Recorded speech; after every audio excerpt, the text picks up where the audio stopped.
Here's an interview from one of our past shows on Rock and Metal Revival. If you're interested in hearing full shows, go to our Facebook page and check out our list of affiliates for times and places where you can hear Rock and Metal Revival. There's a legendary voice of Ronnie James Dio with Rainbow in the Dark right here on Rock and Metal Revival, and that's also the title of the new Dio autobiography. And with us today is none other than Wendy-Dio. Welcome to Rock and Metal Revival, Wendy. Well, thank you for having me. I'm really happy to be here. It's quite the honor to have you here. It's hard to believe that it's been 10 years since Ronnie, 11 now, yeah, since Ronnie passed on. Do you think what do you think he'd have been doing now, Wendy? Do you think he'd be still touring?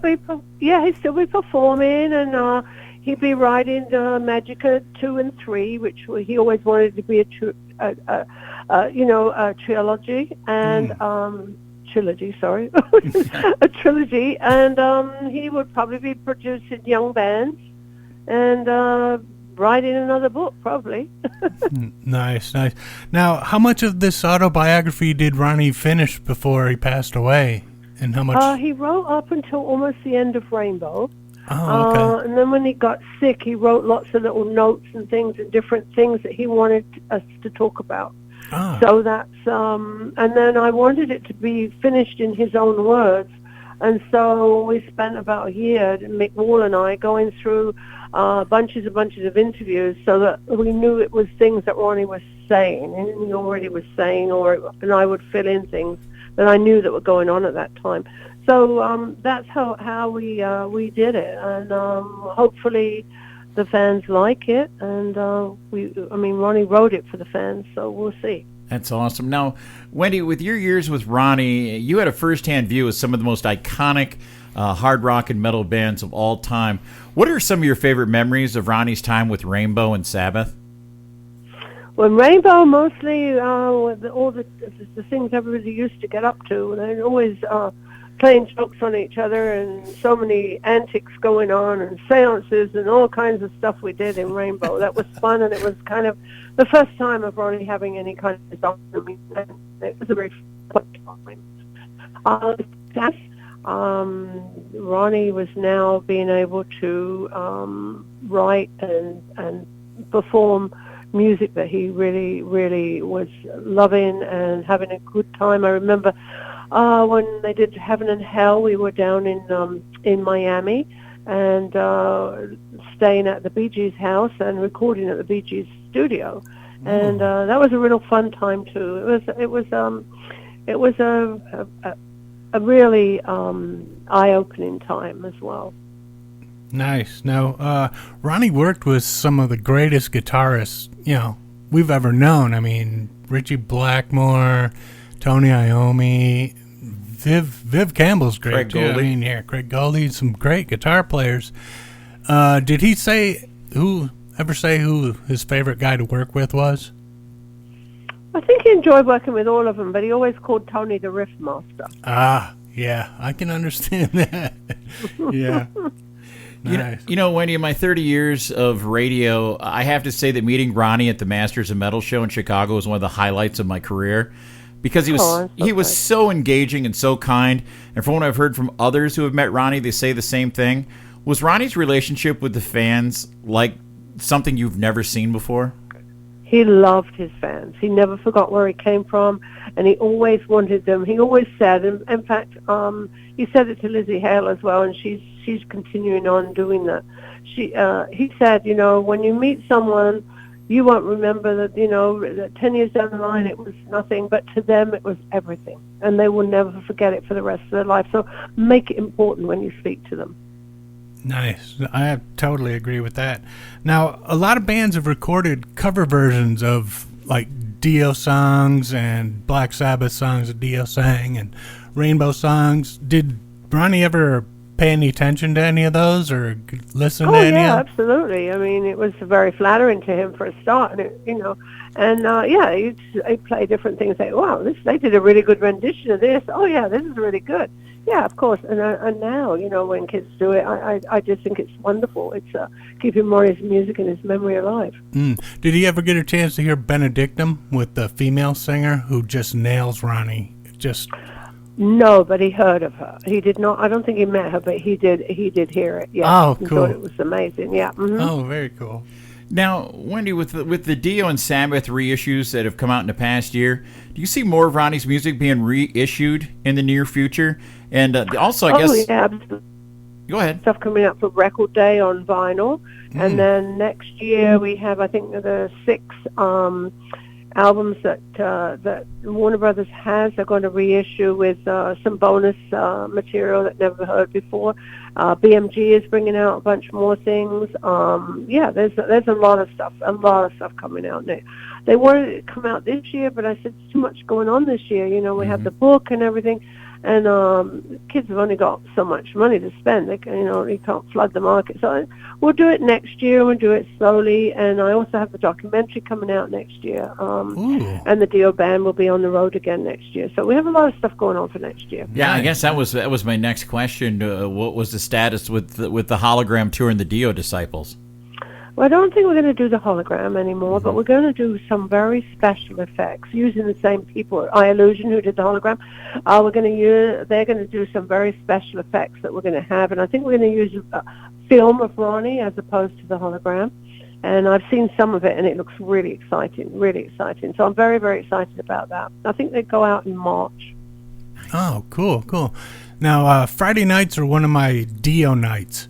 Because MTV Classic plays Metal Mayhem, and Right. I can pretty much, our game is to tune in and catch Dio. And it's usually Holy Diver or Rainbow in the Dark or Last in Line. And I was wondering, did Ronnie like making videos, and what was his favorite one?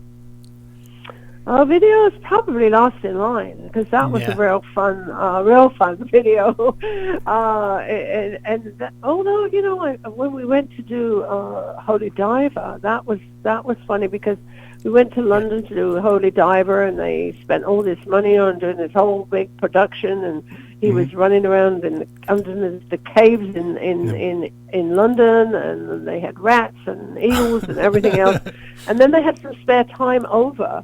So they did this just throw away one take of Ronnie singing Rainbow in the Dark on the rooftop. And that's the one that everybody watched. Nobody watched the other one. That is a cool rooftop. Yeah. I got to say. Yeah, it is. And he loved that one because he said he looked tall in it. Wendy, Ronnie had one of probably the most difficult actually fill-in jobs, and he made it his own. And when he took over for Sabbath, did Ronnie have a good relationship with Ozzy at all? Well, they knew each other. They didn't really have a relationship, but I mean, there wasn't bad blood between them or anything. If they saw each other, they'd say hi and stuff, but they would move in different circles, I mean, Sharon and I knew each other very well early on in our careers, but, we move in different circles, so you don't really see those people.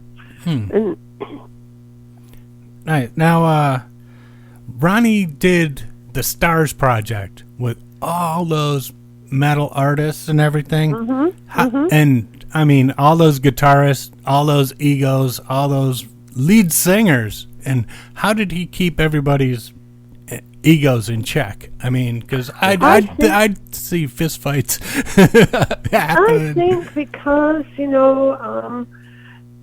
everyone came together for a charity thing, and things started because they did We Are the World, and when they did that, we wanted to be part of it, and a lot of heavy metal artists wanted to be part of it, and it was like, oh, you dirty old people, we don't want anything to do with you, and that's what started doing our own thing with the metal artists, and I think everybody just came there because it was a charity. They left their egos at the door. I don't think it was any ego whatsoever. Everybody got on so well. Everybody had a really fun time making money for a really good cause.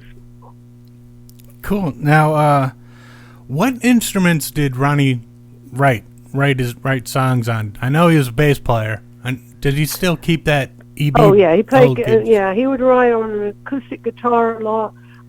He played piano, and of course he played trumpet, but he never picked that up again after he put it down. he said, well, you play trumpet, and I think that's breathing exercises from the trumpet is what made his voice so strong. But he found that he couldn't pick up girls with the trumpet, so he taught himself bass. So then he became the bass player. And then he didn't know he could sing, but the singer left, and so as they tried a few other people, and then he decided he'd do it, but he didn't realize he could sing until then. Well, of course, he sang in the choir in church and stuff like that. But so mostly he would write on acoustic guitar. Nice. Watching sports.